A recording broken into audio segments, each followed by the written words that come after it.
ECA Tamil Nadu presents Elexpo 2026, Tamil Nadu's premier exhibition on electricals, electronics and power. Explore 250 plus exhibitors, big brands and live demos. Interact with industry experts, build dealership tie-ups and stay ahead. IIT Madras மேற்கொண்ட ஆய்வின்படி சென்னையின் பல பகுதிகளில் நிலவும் இரைச்சல் அளவு மத்திய மாசு கட்டுப்பாட்டு வாரியம் நிர்ணயித்த வரம்புகளை விட தொடர்ந்து அதிகமாக இருப்பது கண்டறியப்பட்டுள்ளது. தமிழ்நாடு மாசு கட்டுப்பாட்டு வாரியத்தின் முன்னெடுப்பில் நடத்தப்பட்ட இந்த ஆய்வில் வளசரவாக்கம் பகுதி மிக மோசமான இரைச்சல் பாதிப்புகளை சந்திப்பது தெரிய வந்துள்ளது. அம்பத்தூர் பகுதி அதற்கு அடுத்த இடத்தில் உள்ளது. போக்குவரத்து நெரிசல், கட்டுமான பணிகள் மற்றும் பிற வணிக நடவடிக்கைகளால் குடியிருப்பு பகுதிகளில் இரைச்சல் அதிகரித்துள்ளது. அதீத இரைச்சல் பொதுமக்களின் உடல் நலத்துக்கு கேடு விளைவிக்கும் என்பதால் முறையான இரைச்சல் மேலாண்மை மற்றும் கட்டுப்பாட்டு நடவடிக்கைகளை மேற்கொள்ள வேண்டிய அவசியத்தை இந்த ஆய்வு வலியுறுத்துகிறது. சென்னை மெரினா கடற்கரையில் ரோப்கார் திட்டம் அமல்படுத்தப்படும் என சென்னை மாநகராட்சி பட்ஜெட்டில் அறிவிக்கப்பட்டுள்ளது. கலங்கரை விளக்கம் முதல் அண்ணா நினைவிடம் வரையில் ரோப்கார் திட்டம் பொது தனியார் பங்களிப்பு முறையில் அமைக்கப்படும் என தெரிவிக்கப்பட்டுள்ளது. சென்னை மாநகராட்சியில் பணிபுரியும் தூய்மை பணியாளர்களுக்கு கோடைக்காலம் முழுவதும் குளிர்ச்சியான மோர் வழங்கும் திட்டம் செயல்படுத்தப்படும் என தெரிவிக்கப்பட்டுள்ளது. கடந்த ஆண்டு பட்ஜெட்டில் 378 கோடி ரூபாயாக இருந்த நிதி பற்றாக்குறை இந்த பட்ஜெட்டில் 1600 கோடி ரூபாயாக அதிகரித்துள்ளது. பிரதமர் மோடி சட்டமன்ற தேர்தலை முன்னிட்டு மார்ச் மாதம் 3 முறை தமிழ்நாடு வர இருப்பதாக தெரிவிக்கப்பட்டுள்ளது. அதன்படி மார்ச் 1ஆம் தேதி மதுரை வரும் பிரதமர் மோடி என்டிஏ பொதுக்கூட்டத்தில் பங்கேற்பதோடு எய்ம்ஸ் மருத்துவமனையின் ஒரு பகுதியையும் திறந்து வைக்க உள்ளதாக சொல்லப்படுகிறது. மேலும் திருப்பரங்குன்றம் சுவாமி தரிசனம் உள்ளிட்ட நிகழ்ச்சிகளிலும் அவர் பங்கேற்கிறார். அதே நாளில் புதுச்சேரியில் நடைபெறும் நிகழ்ச்சிகளிலும் பிரதமர் மோடி பங்கேற்கிறார். அதனைத் தொடர்ந்து மார்ச் 7ஆம் தேதி வேலூரிலும் 11ஆம் தேதி திருச்சி மற்றும் தஞ்சையில் நடைபெறும் பொதுக்கூட்டங்களிலும் பிரதமர் மோடி கலந்து கொண்டு உரையாற்றுகிறார்.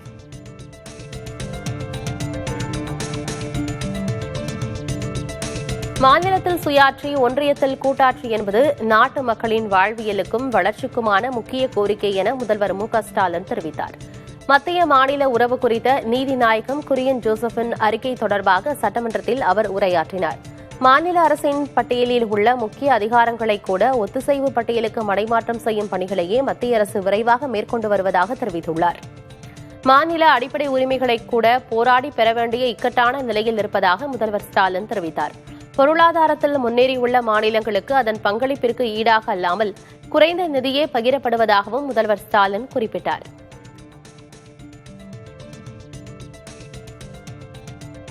அனைத்து அதிகாரங்களையும் தன் வசம் வைத்துள்ள ஒன்றிய அரசு அவற்றை எதேச்சதிகார மனப்பான்மையோடு பயன்படுத்துவதோடு மாநில அரசுகளையும் மதிப்பதில்லை. எல்லாவற்றுக்கும் மாநில அரசுகள் ஒன்றிய அரசின் தயவை எதிர்பார்த்து காத்து கிடக்கின்றன. இன்னும் எத்தனை காலத்துக்குத்தான் அவர்கள் கொடுக்கும் இடத்தில் நாம் வாங்கும் இடத்தில் இருப்பது? இந்த நிலை மாற வேண்டும். இந்த பிரச்சனைகளுக்கு தீர்வு காண வேண்டும் என்ற நம்முடைய நோக்கத்துக்கான விடைதான் ஒன்றிய மாநில உறவுகள் குறித்த உயர்நிலை குழுவின் அறிக்கை. கூட்டாட்சி என்பது வாழ்வியல் உணர்வு. பன்முகத்தன்மை கொண்ட இந்தியாவுக்கு கூட்டாட்சி தான் அடிப்படை. இதைத்தான் அந்த அறிக்கையும் நிறுவுகிறது. எனவே இத்தகைய தன்மை கொண்டதாக இந்திய அரசமைப்பு சட்டத்தை நாம் மாற்ற வேண்டும்.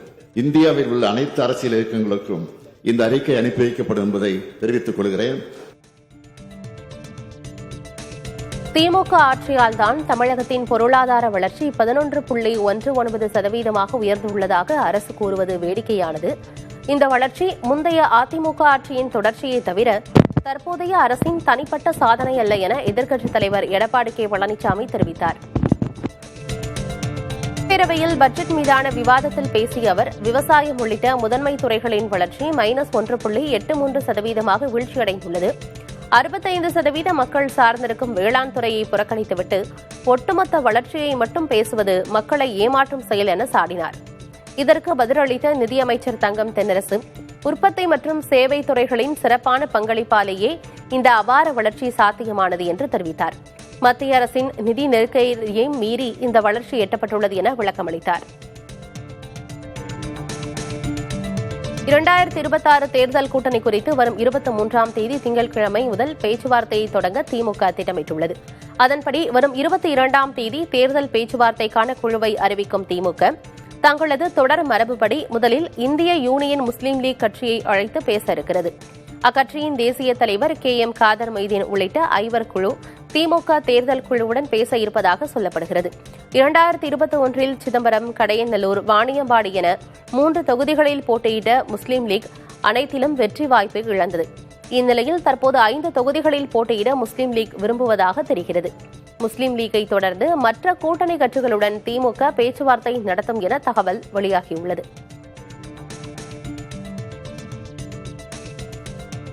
நாடு முழுவதும் 10 மாநிலங்களில் காலியாகும் 37 ராஜ்யசபை இடங்களுக்கான தேர்தல் வரும் மார்ச் மாதம் 16ஆம் தேதி நடைபெறுகிறது. இதற்கான தேர்தல் அறிவிக்கை வரும் பிப்ரவரி 26ஆம் தேதி வெளியிடப்படும். அன்று முதல் வேட்பாளர்கள் தங்கள் வேட்புமனுக்களை தாக்கல் செய்யலாம். வேட்புமனு தாக்கல் செய்ய கடைசி நாள் மார்ச் 5. தாக்கல் செய்யப்பட்ட மனுக்கள் மார்ச் 6ஆம் தேதி பரிசீலனை செய்யப்படும். வேட்புமனுக்களை திரும்பப் பெற கடைசி நாள் மார்ச் 9. மார்ச் 16ஆம் தேதி காலை 9 மணி முதல் மாலை 4 மணி வரை வாக்குப்பதிவு நடைபெற்று அன்றைய தினமே மாலை 5 மணிக்குள் வாக்குகள் எண்ணப்பட்டு முடிவுகள் அறிவிக்கப்படும். தமிழகத்தைச் சேர்ந்த 6 ராஜ்யசபை உறுப்பினர்களின் பதவிக்காலம் வரும் ஏப்ரல் 2ஆம் தேதியுடன் முடிவடைவதை முன்னிட்டு காலியாகும் அந்த இடங்களுக்கு தேர்தல் அறிவிக்கப்பட்டுள்ளது. திமுகவைச் சேர்ந்த Trichy Siva, NR Ilango, Kanimozhi, NVN Somu, P Selvarasu ஆகியோரும், அதிமுகவின் தம்பிதுரை மற்றும் தமிழ் மாநில காங்கிரஸ் தலைவர் GK வாசன் ஆகியோரின் பதவிக்காலம் நிறைவடைகிறது. தமிழக சட்டமன்றத்தில் தற்போதைய MLA-க்களின் எண்ணிக்கை அடிப்படையில் ஆளுங்கட்சியான திமுக கூட்டணிக்கு 4 இடங்களும், எதிர்க்கட்சியான அதிமுகவுக்கு 2 இடங்களும் கிடைக்க வாய்ப்பிருக்கிறது. சட்டமன்ற தேர்தலில் NDA கூட்டணிக்கு பாதகமான முடிவு வரும் என்பதாலேயே ராஜ்யசபா தேர்தல் அவசரமாக நடத்தப்படுவதாக காங்கிரஸ் MP மாணிக்கம் தாகூர் குற்றம் சாட்டியுள்ளார். அதிமுக பாஜக கூட்டணி 20% வாக்குகளை கூட பெறாது என கூறும் சர்வே முடிவை எக்ஸ் தளத்தில் பதிவிட்டுள்ள அவர், தமிழ்நாட்டின் நிலைமை தெரியாதது போல உள்துறை அமைச்சர் அமித்ஷா நடிக்கலாம் எனவும், ஆனால் இன்டர்னல் சர்வே முடிவுகள் அவரது மேஜையில் இருக்கும் எனவும் தெரிவித்துள்ளார். சட்டமன்ற தேர்தலுக்கு பிறகு ஒரு ராஜ்யசபா சீட்டுக்கு கூட கணக்கு போட முடியாத நிலை ஏற்படலாம் என்பதாலேயே மாநிலங்களவை தேர்தல் அவசரமாக நடத்தப்படுவதாக கூறியுள்ளார். அதிமுக 3ஆம் இடம் என்பது அரசியல் உண்மையாகிக் கொண்டிருப்பதாகவும் மாணிக்கம் தாகூர் MP கூறியுள்ளார்.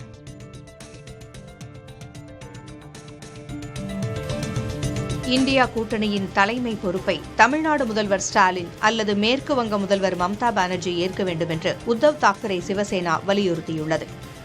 அக்கட்சியின் அதிகாரப்பூர்வ நாளேட்டில் வெளியாகியுள்ள தலையங்கத்தில் இந்தியா கூட்டணி கட்சிகளுக்குள்ளேயே போட்டி இருப்பது சுட்டிக்காட்டப்பட்டுள்ளது. மகாராஷ்டிராவில் உள்ளூர் அளவிலான பிளவு வரலாற்று ரீதியாகவே பாஜகவிற்கு பயனளித்துள்ளதாக தெரிவித்துள்ளது. தற்போதைய மோடி அரசாங்கம் கூட்டணி என்ற ஊன்றுகோல்களையே நம்பியிருந்தாலும் ஆதிக்கம் கொண்டுள்ளதைப் போன்ற அதன் தோற்றம் எதிர்க்கட்சிகளுக்கு தடையாக இருப்பதாகவும் கூறியுள்ளது. இந்தியா கூட்டணி ஒரு ஒருங்கிணைந்த பாதையில் பயணிக்க வேண்டும் எனவும், தேசிய அளவிலான நெருக்கடிகளை தீர்க்க மம்தாவோ ஸ்டாலினோ அல்லது வேறு யாராவதோ கூட்டணியின் தலைவராக்கப்பட வேண்டும் என்றும் கூறப்பட்டுள்ளது. சட்டமன்ற தேர்தலில் NDA கூட்டணிக்கு பாதகமான முடிவு வரும் என்பதாலேயே ராஜ்யசபா தேர்தல் அவசரமாக நடத்தப்படுவதாக காங்கிரஸ் MP மாணிக்கம் தாகூர் குற்றம் சாட்டியுள்ளார். அதிமுக பாஜக கூட்டணி 20% வாக்குகளை கூட பெறாது என கூறும் சர்வே முடிவை எக்ஸ் தளத்தில் பதிவிட்டுள்ள அவர், தமிழ்நாட்டின் நிலைமை தெரியாதது போல உள்துறை அமைச்சர் அமித்ஷா நடிக்கலாம் எனவும், ஆனால் இன்டர்னல் சர்வே முடிவுகள் அவரது மேஜையில் இருக்கும் எனவும் தெரிவித்துள்ளார்.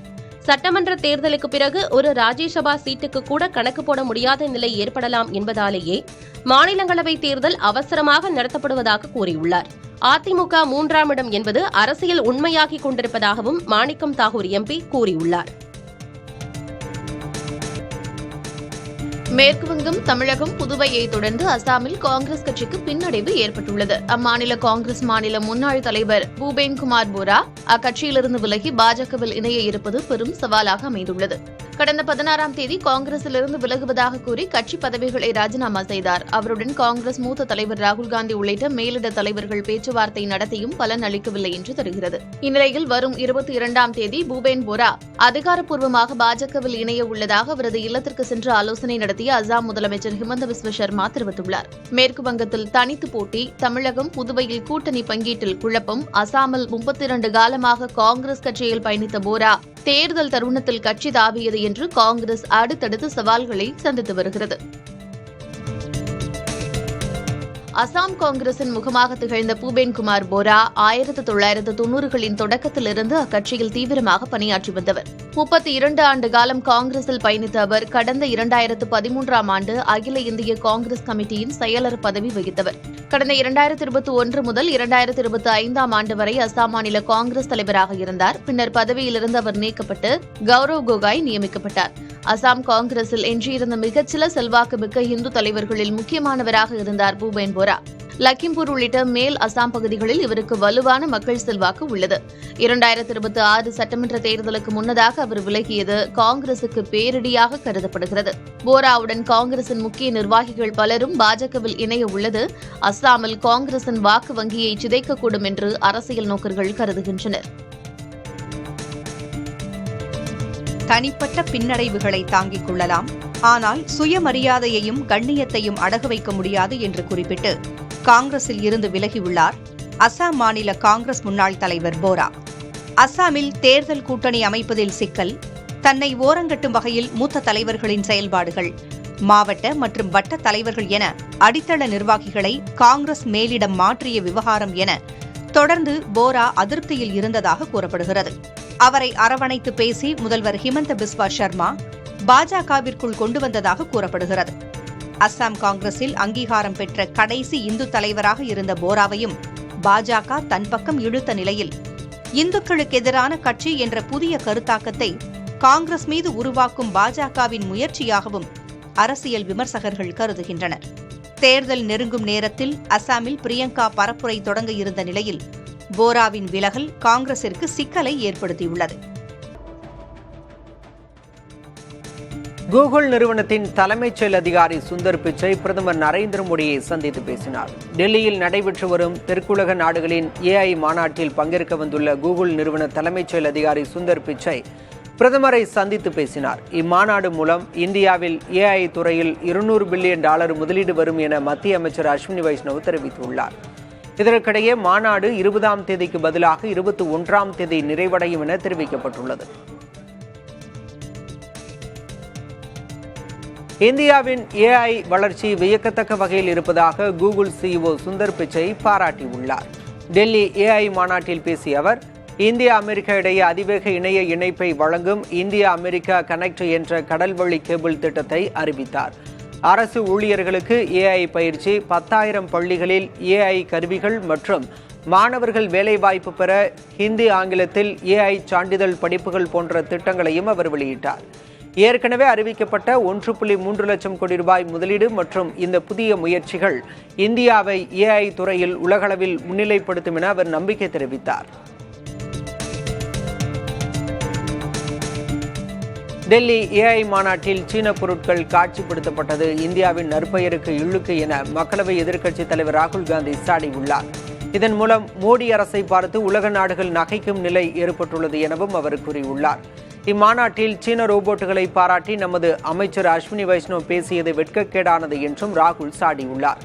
AI துறையில் உலகிலேயே நாம் முன்னிலையில் திகழ வேண்டிய நிலையில் அதை ஒரு நகைச்சுவையாக மோடி அரசு மாற்றிவிட்டது என்றும் ராகுல் காந்தி எக்ஸ் தளத்தில் பதிவிட்டுள்ளார். இதற்கிடையே இந்த ரோபோட் நாயை வைத்து பல்கலைக்கழகம் மாநாட்டிலிருந்து உடனே வெளியேற அறிவுறுத்தப்பட்டுள்ளதாக தகவல் வெளியாகியுள்ளது.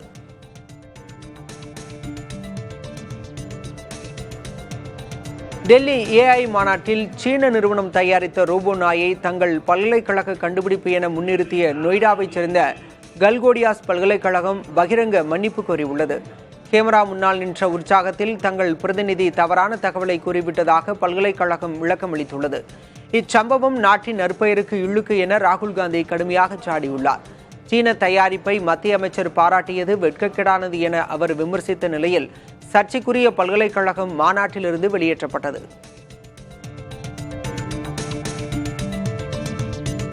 வங்கதேசத்தில் புதிதாக அமைந்துள்ள தாரிக் ரஹ்மான் தலைமையிலான அமைச்சரவையில் 25 பேர் இடம் பதவியேற்ற நிலையில் அதில் இந்து சமூகத்தைச் சேர்ந்த ஒருவரும் இடம்பெற்றுள்ளார்.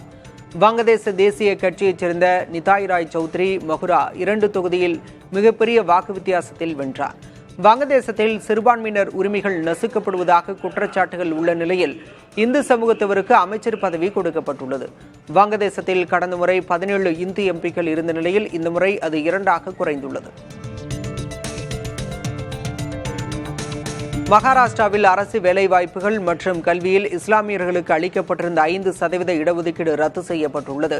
இஸ்லாமியர்களுக்கு 5% இடஒதுக்கீட்டை வழங்கும் அவசர சட்டத்தை 2014ஆம் ஆண்டு அப்போதைய காங்கிரஸ் கூட்டணி அரசு கொண்டு வந்திருந்தது.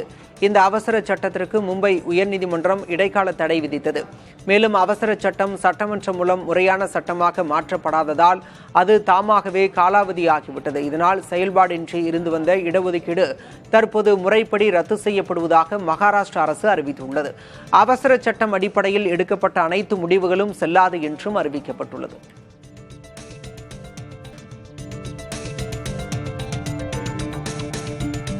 இந்தியாவின் சிறுத்தைகள் வளர்ப்பு திட்டத்தின் கீழ் மத்திய பிரதேசத்தில் உள்ள குனு தேசிய பூங்காவில் காமினி என்ற சிறுத்தை 3 குட்டிகளை ஈன்றுள்ளது. இதன் மூலம் இந்தியாவில் பிறந்து உயிர் வாழும் சிறுத்தை குட்டிகள் எண்ணிக்கை 27ஆக உயர்ந்துள்ளது. ப்ராஜெக்ட் சீட்டா திட்டத்தின் மூலம் மொத்த சிறுத்தைகளின் எண்ணிக்கையும் 38ஆக அதிகரித்துள்ளது. தென்னாப்பிரிக்காவிலிருந்து சிறுத்தைகள் இந்தியா கொண்டுவரப்பட்டு 3 ஆண்டுகள் நிறைவடையும் நிலையில் இந்த குட்டிகள் பிறந்துள்ளது குறிப்பிடத்தக்கது. நியூயார்க்கின் உறைந்து போன ஹட்சன் நதியில் சிறகு உடைந்த நிலையில் தவித்த வெண்தலை கடல் கழுகு ஒன்றை நியூயார்க் நகர காவலர்கள் பத்திரமாக மீட்டுள்ளனர்.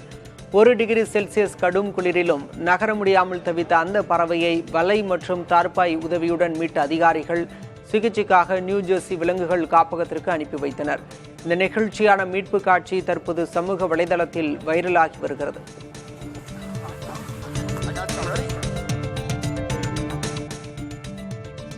தங்க விலை தொடர்ந்து 3வது நாளாக சரிந்துள்ளது. இன்று சென்னையில் ஆபரண தங்கம் சவரனுக்கு 720 ரூபாய் குறைந்து 1,13,840 உள்ளது. 1 கிராம் தங்கம் 90 ரூபாய் குறைந்து 14,230 ரூபாய்க்கு விற்பனை செய்யப்படுகிறது. கடந்த 3 நாட்களில் மட்டும் தங்கம் விலை சவரனுக்கு 2,640 ரூபாய் குறைந்துள்ளது. வெள்ளி விலை கிலோவுக்கு 5,000 ரூபாய் குறைந்து 2,60,000 ரூபாயாகவும். ECA Tamil Nadu presents Elexpo 2026, Tamil Nadu's premier exhibition on electricals, electronics and power. Explore 250 plus exhibitors, big brands and live demos. Interact with industry experts, build dealership tie-ups and stay ahead.